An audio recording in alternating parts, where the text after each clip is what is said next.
And we're back, part two. So yeah, we see where these characters have geniusly and brilliantly have been able to sustain a livelihood based on creating things like Pussyland, which is a car wash, open air, but you'd still, obviously it's tented because of the nature of it, but you still get, you know, dare I say, your rocks off. And we see a customer, and we see from the very beginning they're not shying away the whole COVID thing, because you can see that our random character who's stuck in the house, and you can see the stress expressed in his eyes, like how he needed to just needed a moment for himself. It was a birthday party, bunch of kids going crazy, homemade cake. I mean, these literally are examples of what our life was during the last, what, 2 3 almost 3 years of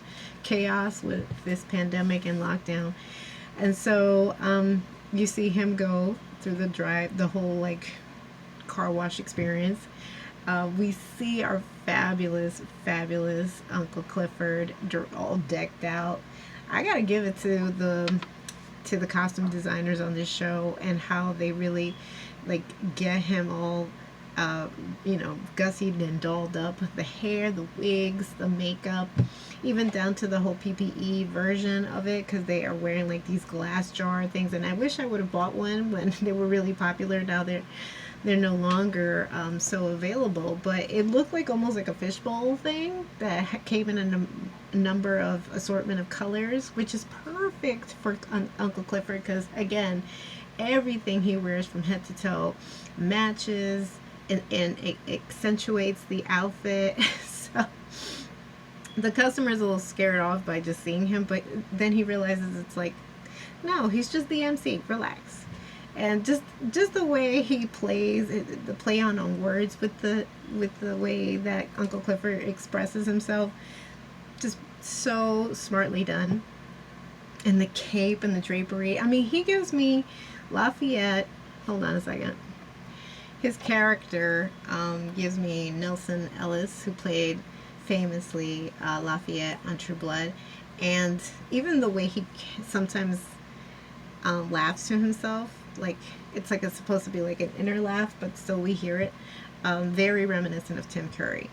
So if you've seen Rocky Horror Picture Show and you've heard Uncle Clifford laugh to himself, it feels very like reminiscent of all these other great characters and actors that Nico does brilliantly here.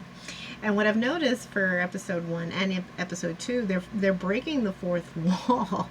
They're always like they give you like maybe a couple of minutes of an intro, and then they go into the intro music, and then we pick up on our story.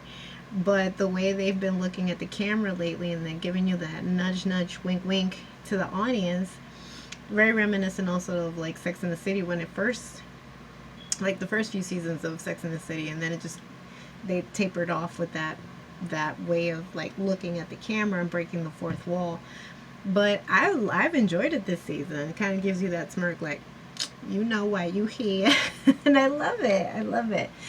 And also I want to make a point also, just like I said, if you really go and dig up through my reviews of season 1 on Instagram, I love how they've shot every episode as well. Like I felt very reminiscent of, if you've seen the movie Moonlight, these glimmers, these particular choices in color.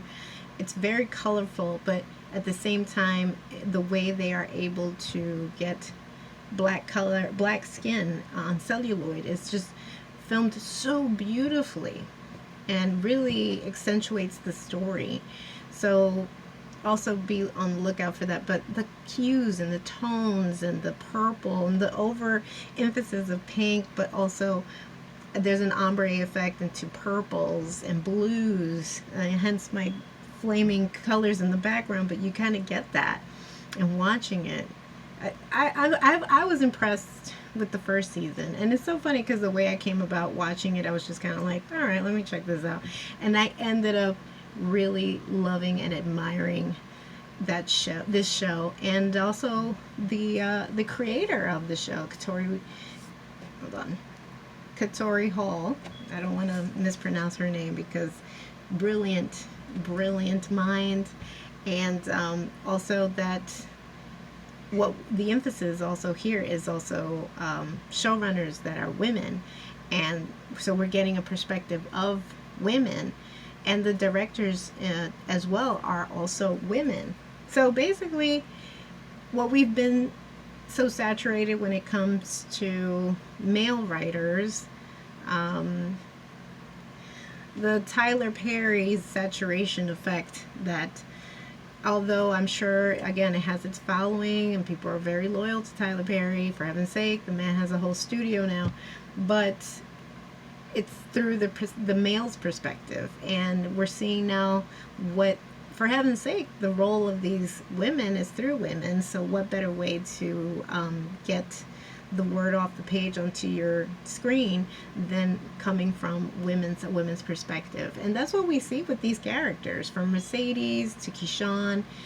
And the reason why I make mention about a woman's perspective is because for this particular season, and now we're going to move into episode 2. Episode 2 is titled 7 Pounds of Pressure. We really do see how these characters have internalized the lockdown, in particular the character of Keyshawn. So we see a more, a more intimate portrait of her life. It's not so black and white when it comes to her character, that she is a victim of domestic violence and she is in an abusive relationship. We see the different tones of that relationship, and it doesn't give a pass to the relationship that she's in with I believe his name is Derek in the show, played by Jordan Cox. But we see, and a lot, not to mention, and I know I'm interjecting a lot, but I recall specifically that when lockdown first hit and a lot of people were concerned about women's safety because there was no outlet. So that is the focus for, especially for the last 2 episodes with Keyshawn's character. Derek's character has been fascinated by the fact that they are in lockdown. He kind of can have this firm grasp on her. It was pretty bad for season 1. He already felt like, it honestly felt like she was like what do they call, like those not ladybugs, but the little bugs that light up at night. glow bugs. I don't think that's the name for it, but it almost, and he, as the guy, as her mate, as her partner, had her always encapsulated into this glass jar and never allowing her really to bloom and socialize. At first, I still am trying to understand that, and I hope they further explain that in the season, of why she was compelled to be in this relationship, why she favored this relationship. But we're not judging her. We're not giving her the, like, why don't you leave? It's not that. It's a better understanding, and it's a 3D fleshed out understanding of who and why she's made the choices that she's made. In particular, also we pick up, because again, like I said, season 1 is essential to watch because we have the famous or infamous murder night that went on as the cliffhanger for season 1, where Keyshawn was put really in a hard spot, because here she has her boyfriend who's going off the rails because he's insanely jealous. This is before lockdown, apparently, obviously. And she's in the midst of possibly blowing up, even before this whole pandemic and the possibility of being an internet sensation. But she was kind of already climbing there. She had a following. But when Little Murder's track dropped and she was able to put performance into it, it blew up, and there was a possibility of now advancing and upgrading into a position where she would require a manager. And there was this is the same manager that was interested in Little Murder, but makes mention in the season that, you know, rappers like him are a dime a dozen, but she was like had Star's quality, and so he presents the idea of managing her. And here comes Derek with his jealous and possessive ways and harassing her in the club. And Diamond, who we didn't really have, we had an understanding that he had an affinity for her and also presented her with like a jewel, but I thought he was just being nice. Now in season 2, we see that he has an understanding of like the third eye and the spiritual realm and chakras. So the stones were essential into healing. And I think there's a past there that we might get into for season 2, because he has an army past. And perhaps, I don't know if necessarily it was a good past, but we'll delve into that. If he was, I forget the word for it.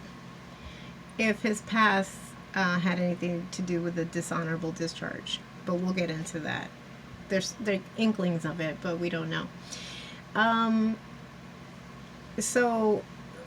But I'm getting ahead of myself. So Keyshawn, unfortunately, fits that taboo subject where a lot of people are like, what happens to these women who are in these rough relationships and now there's no escape? And even though she found a way, an outlet through her dance, this is basically Derek's dream. He's always wanted to kind of keep her under lock and key, and just her doing her thing online is perfect. So doesn't interact with anyone. I'm surprised he even allows her to interact with the child. So, but she's smart, and she finds different ways and different outlets to get out of the house. And though seemingly it seems like she has convinced herself that they have a normal relationship, they do not.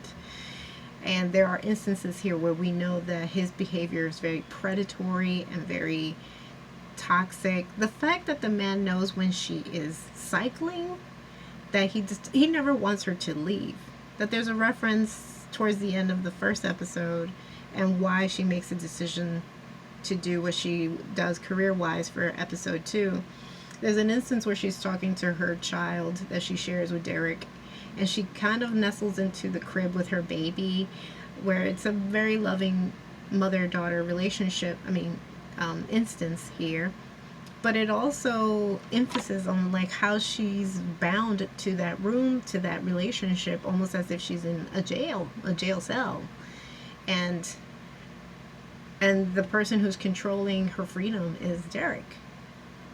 But Little Murder, again, he's still popping even though they're in lockdown, and in fact people are approaching him, other people who are in the game or, you know, are street pharmacists, which again a lot of people had to do to survive, pass by his crib, and they're like, because he's getting known, but he's not known that he can move and uproot himself out of the neighborhood. So they know where he lives, and they're like, yo, when are you gonna bump another track or drop another track? And his manager of Woody, and we love Woody, I'm surprised Woody wasn't making a killing, pun intended, because of what was happening. He works at a funeral home. God forgive me. But he presents the idea to Woody like, look, we need to strike while the iron is hot, because I'm still popping, my video dropped and I'm getting a lot of likes, so I should be on tour. So that's how they presented the idea to Keyshawn, who again is getting a lot of attention because she was in the music video of Over Love. And they're like, yeah, or Mississippi Pride. But yeah, they nonetheless, and not for nothing, a lot of people have said this and I agree, the music that I don't know who's coming up with the music for the show, but it is bumping. I can honestly, it looks and sounds like a genuine musician, and music that you would be hearing in the clubs and the strip club and any club, because it's really bumping. So he presents the idea to Keyshawn. Keyshawn's like, I gotta find my way out of here because this is no life, So she is presented with the idea, but she's like, how do I maneuver this to work in my favor?